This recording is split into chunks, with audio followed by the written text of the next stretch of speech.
Hi, I'm Kara Pogreba. Welcome to Bright Hope Creations. Today I want to talk about refilling Copic Sketch Markers. When to refill, how to refill, when to change the nibs, and why you would change the nibs. So I'm going to show you some ideas that work for me. If you find that your marker doesn't give consistent coverage, it starts to streak or squeak, well, it's probably time to refill your marker. Refills come in this container, and it's called Copic Various ink, and it has the cc's lined up there on the side, the cubic centimeters, and the number is on the sticker of the label right there, and then also the cap matches the caps on the markers. I wanted to take the guesswork out of how much I needed to refill, so I started weighing them. I got the suggestion from Jane Allen of Jane's Box of Colors.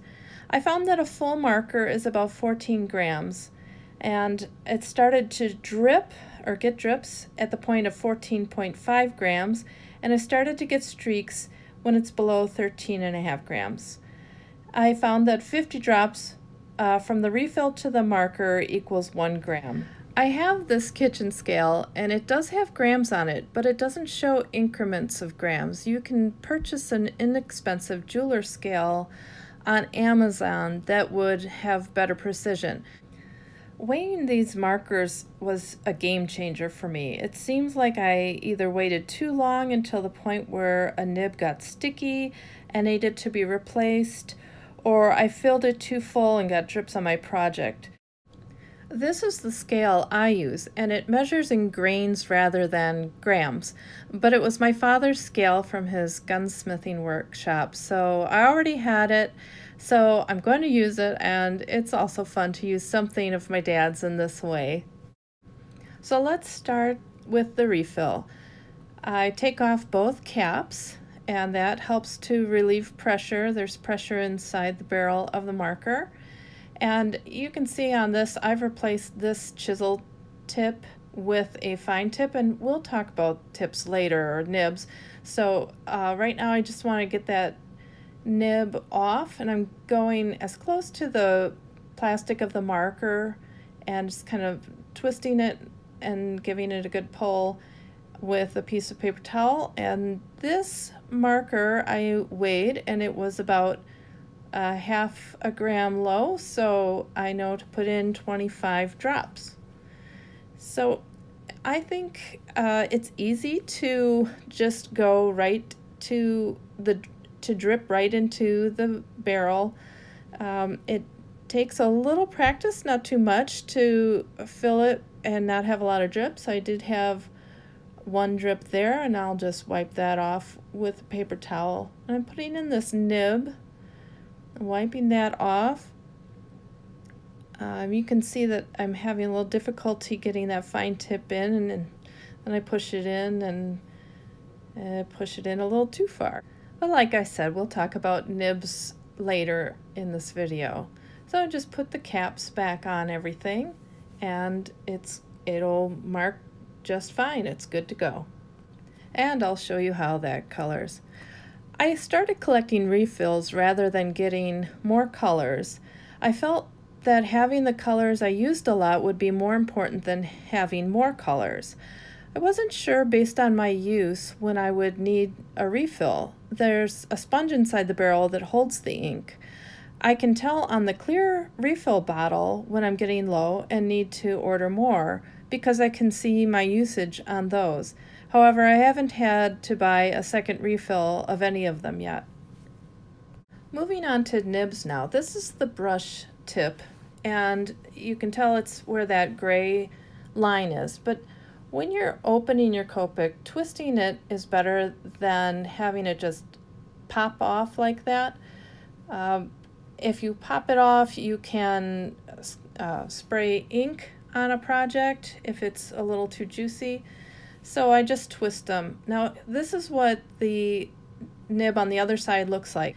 It's a chisel nib. I changed out this nib with a fine tip nib made specifically for the sketch marker, and I know which ones have that nib by marking them with the washi tape.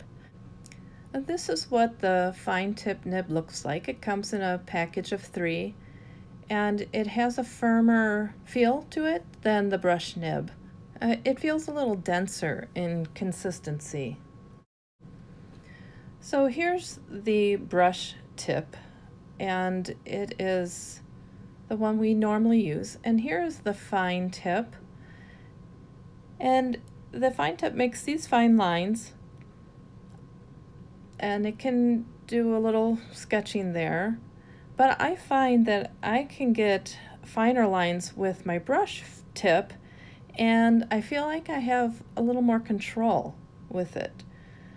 The fine tip feels more like a felt tip marker, so it doesn't have the ability to give, and to me that's more difficult for blending. It doesn't blend well. But everybody colors differently, and I'm not saying you shouldn't try it. It might work very well for you.